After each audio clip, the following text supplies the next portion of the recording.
the story.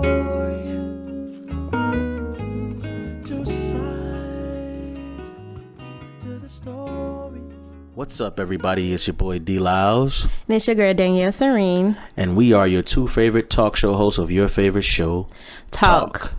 Yo, tell them what we got today. Hey, what's up, y'all? So today we will be talking about childhood trauma. I know this is something that everybody can relate to. So let's go ahead and start with you. What are some of your childhood traumas? Whew, I don't want to be long-winded with this. Don't. But don't get out of control. But so of course I'll start off and say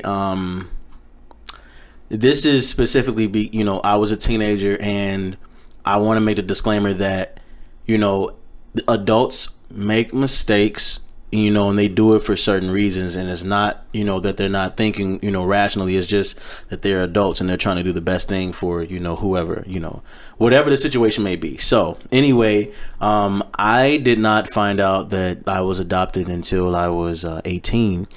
And so I know you're probably thinking, how the heck is that even possible? Well, it's very much so possible because I actually lived through it. And around that time, I was 17 and I ended up being my 18th birthday.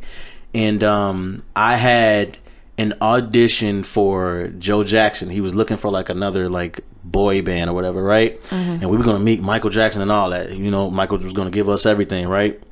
And so I'm getting ready, and it's the day of.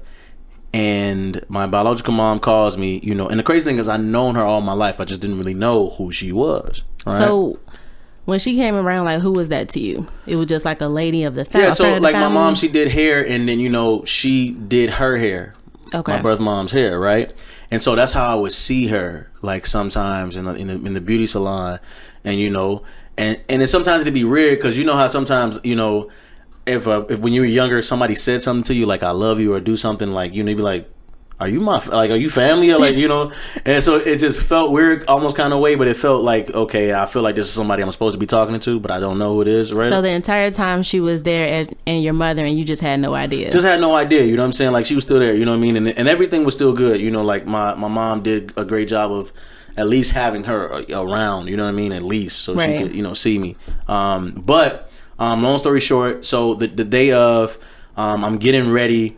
I got a phone call, and I'm in the bathroom, and she's like, happy birthday, Darious, what you got going on? I tell her, what I got going on, and she's like, yeah, that sounds good. And she paused for a second, right? And she's like, I really don't know how to say this, but I'm gonna say it. But maybe your mom and dad, they'll probably tell you more about it. But I'm your birth mother, you're my son. And then so I was like, huh? I was like, what? And she's like, yeah, she's like, this is not a game. I'm really your mom. And so I was silent the whole time, and she was saying, hope you have a great audition, have a happy birthday. Boom, she hung up. And I was in the bathroom just stuck and confused, and I went out. Did you start crying? I didn't start crying because I was still shocked. Mm-hmm. So I didn't start really. It didn't dawn on me until I actually got into the conversation with them. And I told my dad first because he was sitting there. And I was like, Dad, such and she just called me, and she's like, what's this about? Man, he got mad, But my mom came in the room and she was like, what did you just say? And I said, yeah, she called and said such and such. And then they sat me down. They started explaining what was going on,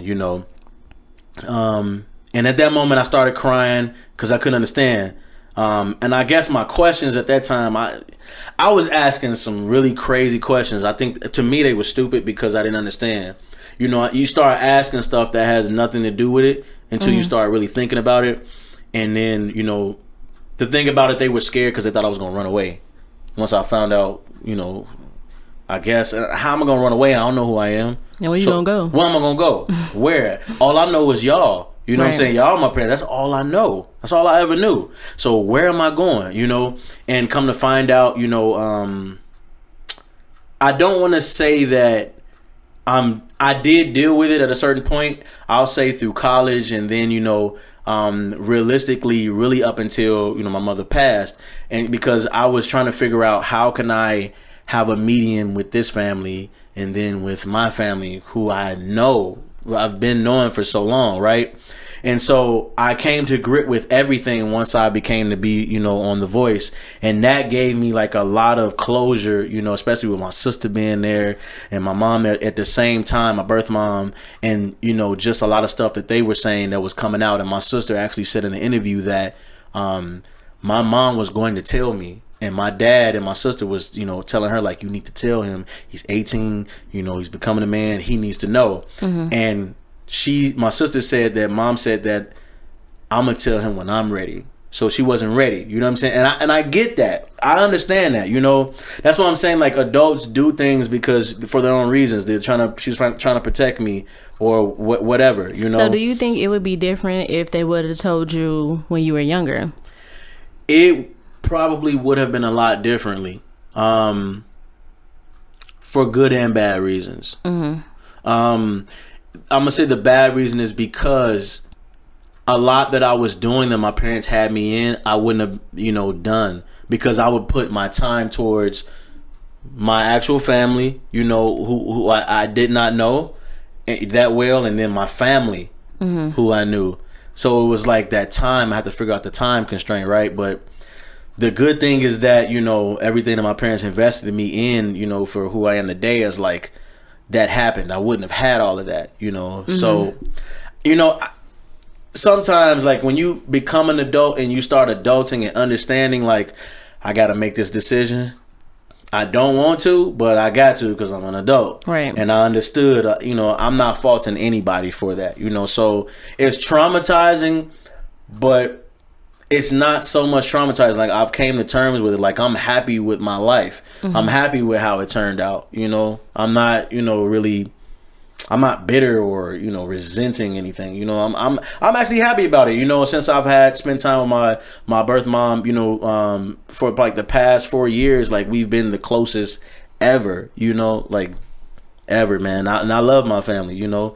Even both sides, I love them to death, you know, like, just growing to know people even as an adult, you know. So that's good. That's an amazing story to share. Yeah, it's longer, but like, I just gave y'all the short premise of it because Lord have mercy, man. Like, it kind of reminded me of a show. You ever seen This Is Us?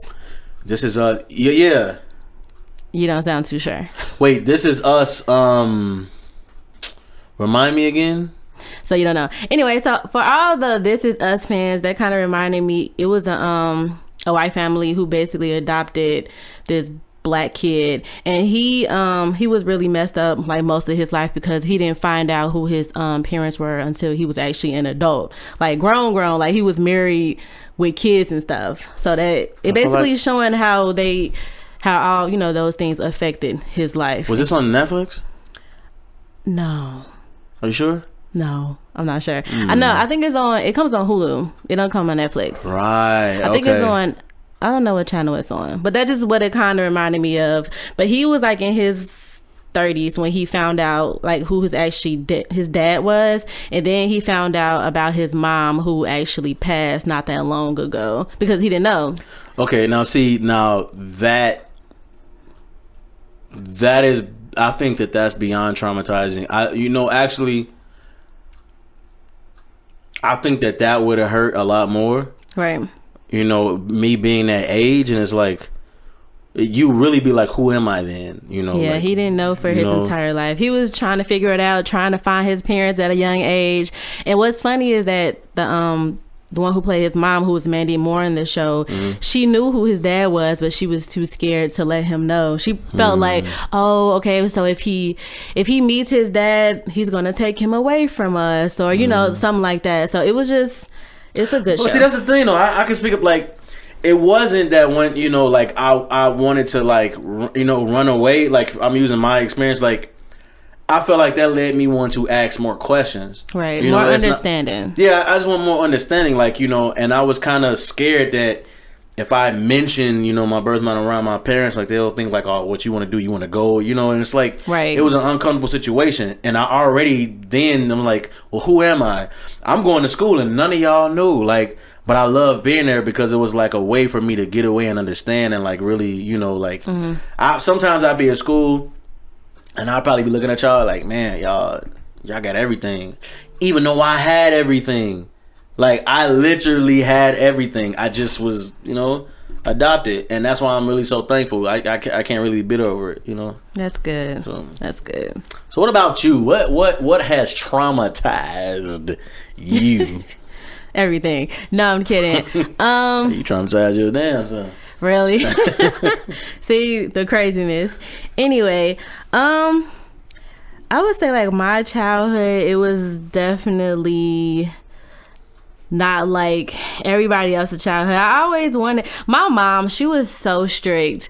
Like as far as us being all girls, and because she had, it's 4 girls basically, and she was just like, oh, you ain't going outside. Okay, you can't be, if you be in front of the house, you just got to be in front of the house. You ain't going down the street. You ain't going to nobody's house. You ain't doing this. You ain't doing that. But it's like, I'm just jumping rope. I'm just playing with my friends. I want to ride my bike. I feel like that was just kind of traumatizing in itself because, I get it. You want to try to protect, your kids at all costs. But it's just like, you still have to let us live a little, because I felt like I was being punished for something that I didn't even do nothing wrong. That's basically how I felt. You're the youngest, right? No, my other sister is. So like, I was the third. Did your mom start young? Like, did she start young? No, she started in her 30s. Oh wow. I don't know. Maybe she saw something, or because and I'm gonna speak on it because we don't talk about that, as far as families. Like, there's certain people in the black families like that look at other people and they be like, I don't want my children to end up like that. Right. You know what I'm saying? Or be the black sheep, and then they just start doing and being strict and just being outrageous and not knowing that you're actually causing a little bit of trauma constraint already at a young age for a child, instead of just really talking to the child and helping them understand. You know what I mean? Right. Because as a child, I was just confused, because I would look at like all the other kids. The other kids who were younger than me were able to just do whatever they wanted to do. Like, it was this one girl, she was a few years younger than me. She was outside that's not how I wanted to be, but she was just outside whenever. How you hating? You can't even get inside the club. Look at you outside hating. See? Shut up. I was just kind of mad, like, she gets to go everywhere. She way younger than me. Why I can't? Because I said so. It's always that though. It's always that. And that's not a reason, because now I'm like, okay, what did I do? My grades are good. The house is clean. Why am I still being punished? She wanted you to be wholesome. I could be wholesome and go outside. like I'm saying, I wasn't gonna be like in everybody else because I knew better. And if that communication was there, I just would have been smart enough. Like, you know what I'm saying? Just because I just felt like I was in jail, or like I would always try to go to my best friend's house just to get out the house. And I'm like, can I go to my friend's house? Like, she was my best friend. She would talk to her mom, everything. My mom was the type, I wasn't going nowhere until she talked to the parent. Okay, cool. I would literally beg my mom. She like, no, you went last week. Why I can't go again? right. Nah, you went last, right. Why are you punishing me? I just want to go to my friend's house. What'd I say? So it's just like, that was devastating. I used to be always mad. That was traumatizing to me. Because I said so, and you went last week, and you can't go this week. You can't go 2 weeks in a row. I can't have fun 2 weeks in a row. They had they had an answer for everything, and I didn't understand, because I was really a good kid. Like, I wasn't out doing nothing bad. I really just wanted to be a kid. I was good sometimes, but I was also bad. I was also bad, so I understood why, but like, I feel like everybody had a hand in raising me, so some people I knew they trusted, and some are just like, nah, if we don't know them too good, nope, we ain't going. No, we ain't doing that. Nope. Right. And I had to stay. I had a porch radius. Anybody that's from 105th in Beverly on Prospect and Church, they already know. Like, they knew Darious couldn't leave the porch sometimes, so I don't care, but I still left and then came back and did what I did. Like, it wasn't that big of a deal, I think only some days, like, if I was in trouble and I knew they meant, like, don't go nowhere out their porch, I just didn't do it. But, like, other days I left, So you was just a bad kid. See, me, I was the actual good girl, so, and I was still punished. But moving right along. Were you a good girl? Yes, for the most part. I was a kid. Kids do bad things. Thing. Maybe you was a good girl, and then now you just unleashing all the hell that you possibly can. Anyway, so after that, so my mom got sick, as you know, when I was in high school, young. I was either 15 or 16. That's when my mom had multiple strokes because she didn't want to stop smoking. She was a diabetic. She ain't listen to the doctor, basically. You know what I'm saying? So when she was actually a substitute teacher at Corliss, I just remember she was. You don't remember that? No. Of course not. But anyway, so it was one day I will never forget, like how she came home and she was just really tired. Like she looked like life was just like sucked out of her, and I was just like, and she wasn't talking as much. So, but that was actually her having, you know, like a stroke, and it was like minor, but it's like the next day I'm guessing that was like a major stroke because she couldn't walk, and then it was just things like that. She used the bathroom on herself. So I was really affected by that because, you know, my mom was like the rock of the family. My daddy wasn't really there at that time. So it was basically her raising 4 girls. So that's when I became the rebel of the family. As soon as she got sick, you know, I was like, oh, she's sick. Let me go ahead and do what I want to do. See, look at you. Jesus just took advantage of the whole situation. I did. But I was just a kid, and you know, I was like sneaking out the house, and I'm just like, forget y'all. I'm gonna do what I want to do. See, unleashing all the hell you possibly can. But I get it. No, I get it though, because like when I got to college though, that's when I would like, you know, really explore like stuff, and I just was, you know. And you know what? They gave me leeway. Like I knew when I had to be home. Like I'm gonna be honest with y'all, bro. I had a curfew at like 22. I never had a curfew. You know what I'm saying? But that's until like I built my trust back up with them. Like I could really do after stuff. you messed up so many times. Yeah, and it was just like, nah, you need a curfew. If you gonna live here, you gonna have a curfew because you just wild at this moment. Like 10:30. Dang. Yeah, it was crazy because one time, and I hate to blame my friends for this, but I was having fun, but like, and I didn't tell them, and I realize now as a child, like if we just tell them, like communicate, like, look, I'm finna be out, you know what I'm saying, like, you know, my ride such and such, okay, cool. I just didn't tell them nothing, and I was just coming in late, and that's when my dad was like, nah, it's like, nigga, nah, you gonna be, it's 10:30 for you.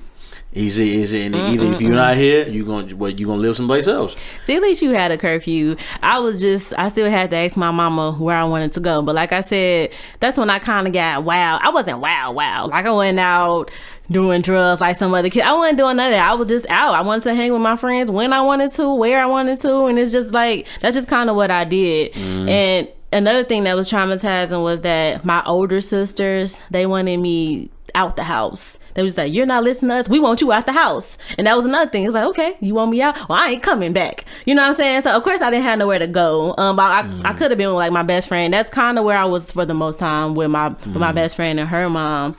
So it was just kind of like, that's when I felt like, you know, I didn't belong in this family. Like, you know what I'm saying? Nobody loves me. Nobody trusted me. You know, it's all about communication. It's because like my mom, she was the rock of the family. And since she wasn't, you know, like the same like how she used to be, that kind of changed. But like, who do you feel like, you don't have to say names, but like you can say like the middle sister, older sister, like who do you think at that time actually, you know, mom is down, she's sick, who stepped up to the plate then? Like to say like, we got to get the house in order. Like we just can't, you know. Nobody. It was just kind of like a lot going on because we didn't really, like I said, we wasn't as close as we should have been.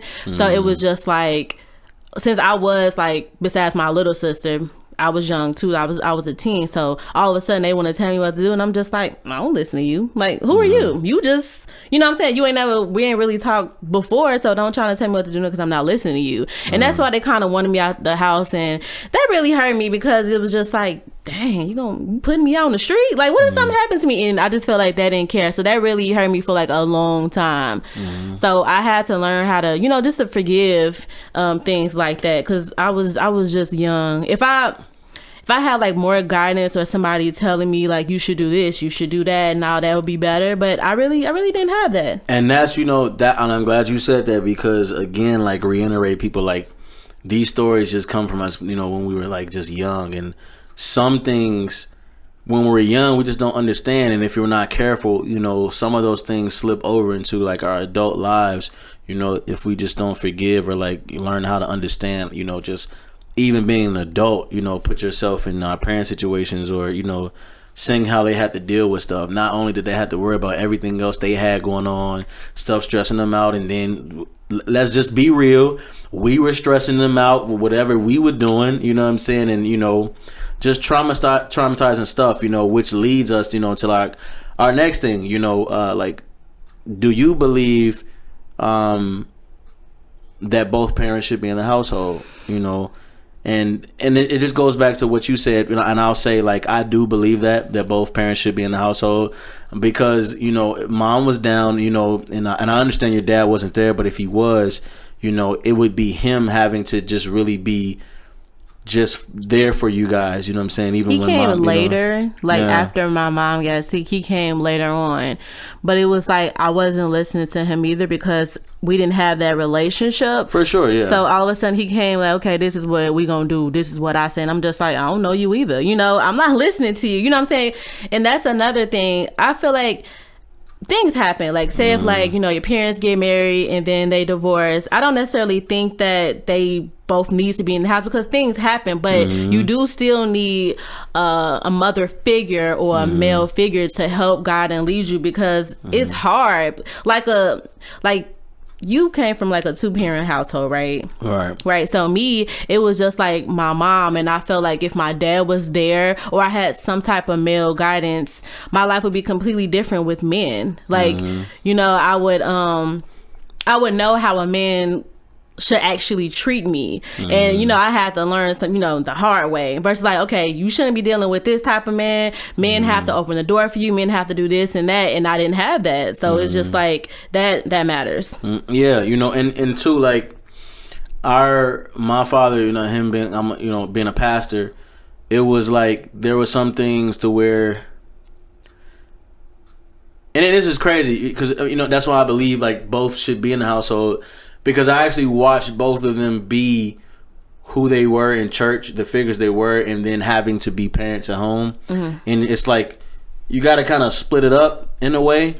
But my father had trouble doing that. And so sometimes he would just still be, you know, the pastor figure, or just, you know, the father. But I knew when it was the father, and I knew when it was the pastor. But like, wherever I, you know, went wrong with my mom, he was there to check me, like, you know, like, nah, you don't do that, you know, right? Because he lost his mom at a young age, so it was like he had, you know, he understood, he's cherishing that, and he taught me everything, you know, to how to react to it, and that's why I became like my mama's boy, you know what I mean? But and then, you know, my mom was there when my father was tripping, you know, just to understand, and then they kind of just both taught me some things separately that I think I picked up from them that they probably don't know or never knew, you know? So it was like, you know, that's what I'm saying. Like, I was blessed to have that. And I know, you know, with my birth mom, I wouldn't have had that, because, you know, I understand the situation, how I got here. You know, I know what it was, but like, you know, hey, like, I just appreciate it, you know? Right. Like, I wouldn't have gave nothing up in the world, you know, for that, you know what I mean? But like, it helps out. It brings a balance.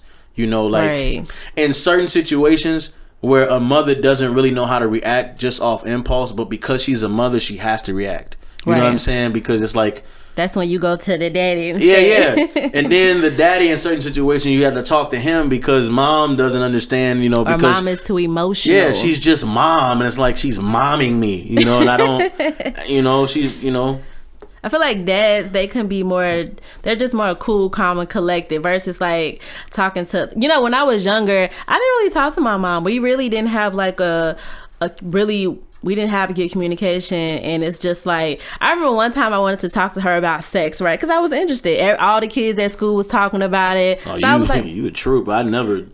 Because you're a guy. I guess it's different for me. I feel like you should have that relationship with your kid. If your kid is ready to have sex and want to talk about it, you should definitely talk to them about it. It's weird, though. Like, even with, like, father, I think it'd be weird. It's like...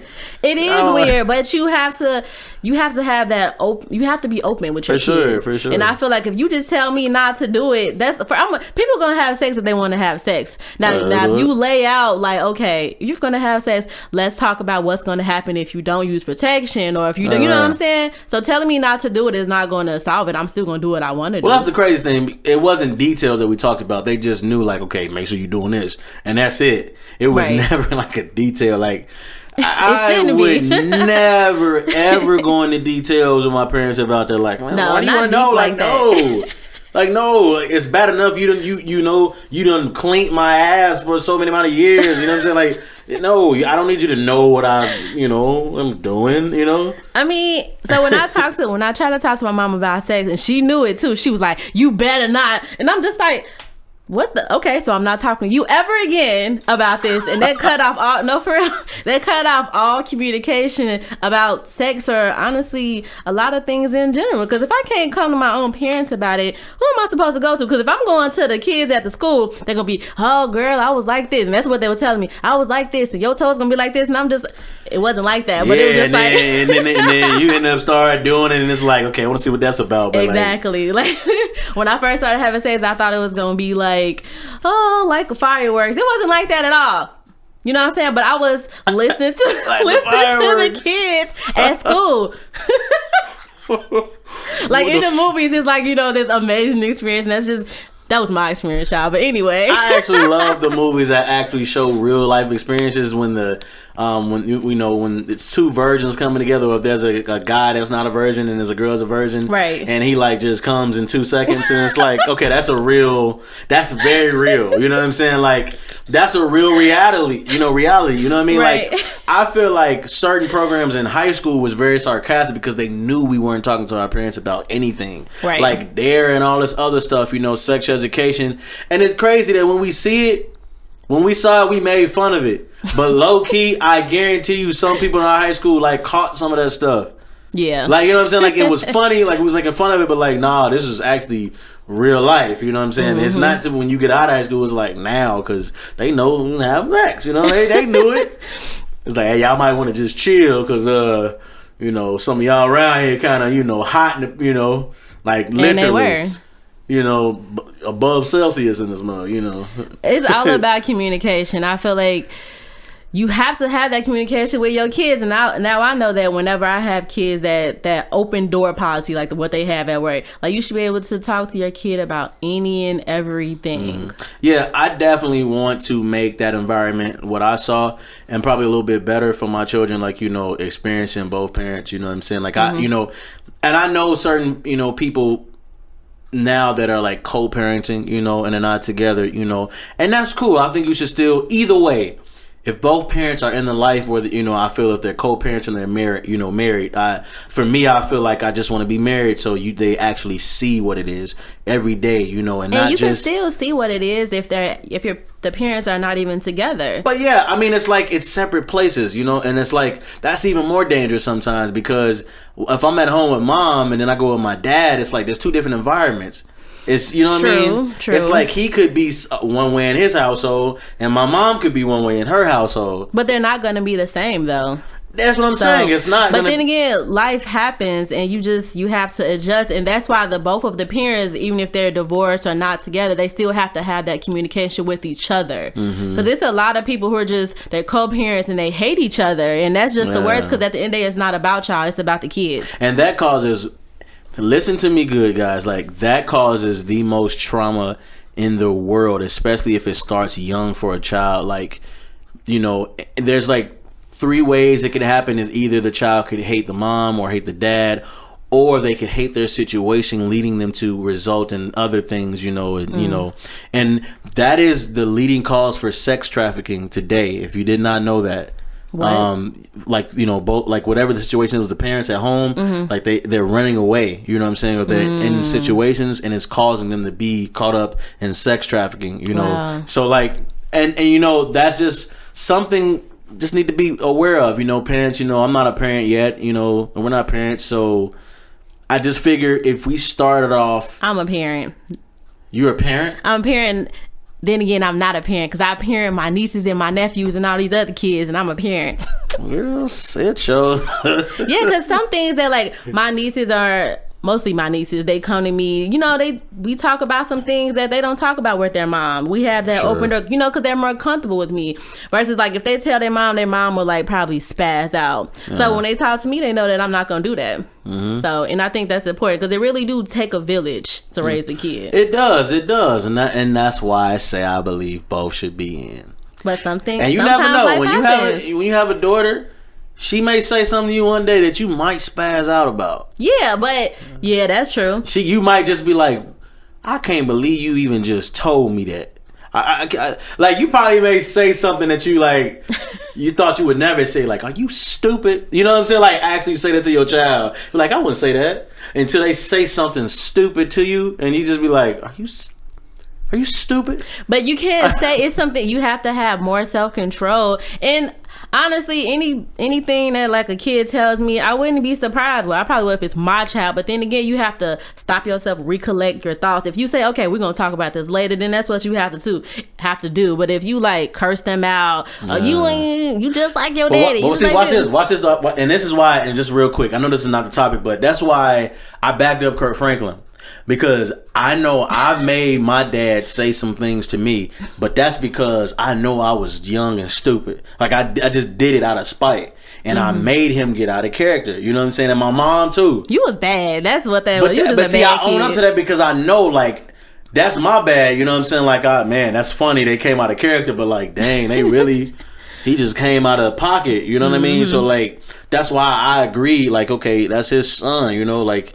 Of course, he went too far, but he was mad, and his son knows he made him go that far, just trying to go over the top just to expose something, you know what I mean? Right. It's like, just keep it between. But I'm glad that for that situation, Kirk Franklin, everybody was still like on his side after that, because at the end of the day, we all know, a lot of parents, because I know, man, look. Because I know I made my parents say some things, like, and I mean, they was talking to their friends about me, like that devil child or whatever they was talking about. You know what I'm saying? They be on the phone telling your business. Tell my business. Let me tell you what this nigga did. Let me tell you what he did today. Let me tell you about Chandra, girl. I had to knock her head through the wash and dryer. Yes. I told her to get her own damn tampons. And that's how it is, though. That's how it is, though. But yeah, guys, like, look, we appreciate you guys for this episode today. Like, we want you guys to really, first of all, do you agree that both parents should be in the household? And if so, you don't have to name something traumatizing, but just put down something that's still not settling well with you today that happened to you as a child. And this is for those people that don't mind getting open criticism or just like a open open encouragement on what to do. We also want to make this a community that we can also talk to each other without really being brash or judging people, or really that's just, we're putting that out there because we also want you to debate and have a discussion without really just being just rude to somebody. It's okay, some things may seem unreal, but guys, there are real situations that need to be talked about, and we feel like this is a platform that you can do that. So guys, we thank you for listening to us today, and we know we were long-winded, but hey, we had some stories and we had some stuff. We exposed us. We were evil as children. As you Deanna were evil. said. I was a good kid. The good kid, huh? You was bad for the most part. But guys, this is D. Lyles, and it's Danielle Serene, and we will see you next time. Bye.